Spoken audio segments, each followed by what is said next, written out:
saat ini dengan tambahan peralatan yang disampaikan Ibu Sadarestu tadi, akurasi yang dari kurang 80% saat ini mencapai 92% akurasi perakiraan BMKG.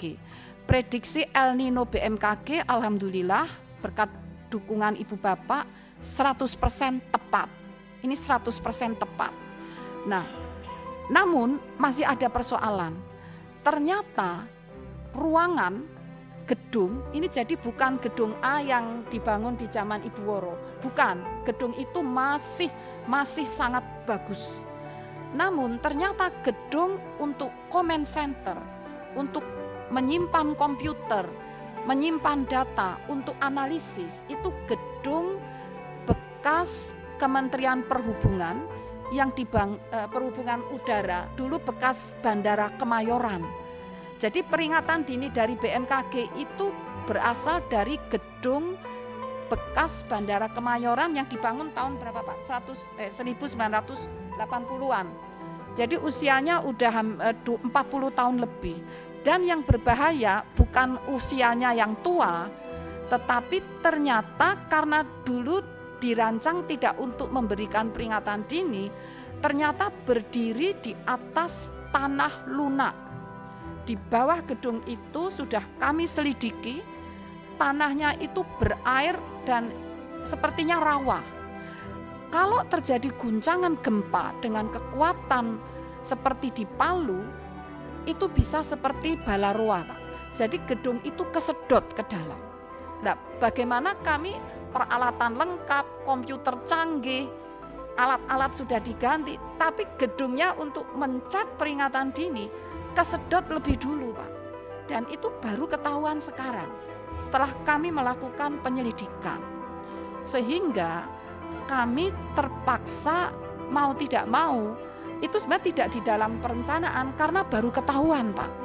Nah, akhirnya terpaksa tadi diusulkan dari anggaran 85 juta US dollar yang sebagian besar untuk peralatan. Kami terpaksa mengambil 235 miliar untuk membangun gedung itu, tapi gedungnya dua. Satu di Kemayoran, satu di Denpasar, di Bali. Nah, yang mahal itu di Kemayoran karena agar tidak kesedot gedungnya. Itu ada teknologi yang pertama akan dibuat di Indonesia. Dibuat apa namanya Pak? Base isolator. Ini beda dengan yang ada di tempat lain, agar kalau ada guncangan gempa, gedung itu tidak roboh dan fondasinya itu dibuat dalam agar tidak tersedot kalau terjadi gempa. Jadi kami mohon maaf sekali apabila terpaksa mengambil dan itu sudah disetujui oleh World Bank, dan itulah kenapa ada amandemen loan agreement. Loan agreement itu baru diamandemen karena baru ketahuan gedungnya tidak beres. Pimpinan, instruksi pimpinan, sebentar aja, Bu. Bu, saya ingin tanya, Bu, kenapa nggak pindah lokasi, Bu? Itu aja. Iya. Nah, untuk pindah lokasi kami berarti harus memindahkan BMKG. Itu artinya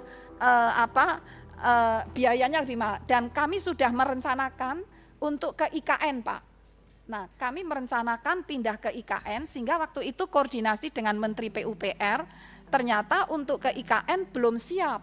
Pimpinan, sedikit lagi pimpinan. Jadi, ya. Kalau memang terlalu mahal, Bu, kenapa nggak dibuat satu saja, Bu? Nggak usah di Bali, tunda dulu. Ini saja betul, skala prioritas. Betul. Nah, betul sekali. Jadi sejak awal ini perencanaan sudah sejak zaman dahulu dibangun tahun 2008. Kalau seandainya Jakarta lumpuh, jadi kalau kami kan memprediksi kalau ada megatrust, a'udzubillah min dzalik, semoga tidak terjadi. Jakarta lumpuh, itu comment center meskipun gedungnya masih utuh, sistem komunikasi akan roboh. Sistem, jadi di luar BMKG, sistemnya lumpuh, BMKG tidak bisa mengeluarkan peringatan dini meskipun gedungnya tegak. Sehingga dalam kondisi lumpuh diambil alih oleh Denpasar. Jadi itu memang dalam business continuity harus seperti itu. Namun kami sebetulnya juga merencanakan untuk ke IKN, tetapi karena menunggu waktu masih belum jelas, sehingga anggaran itu atau harus segera dibangun saat ini karena gempa bisa terjadi sewaktu-waktu, tidak bisa menunggu sebentar IKN-nya belum siap, jangan gempa dulu. Itu tidak bisa. Gitu. Jangan lupa follow, like, dan subscribe sosial media Tribun Jateng. Download Tribun X sekarang, menghadirkan lokal menjadi Indonesia.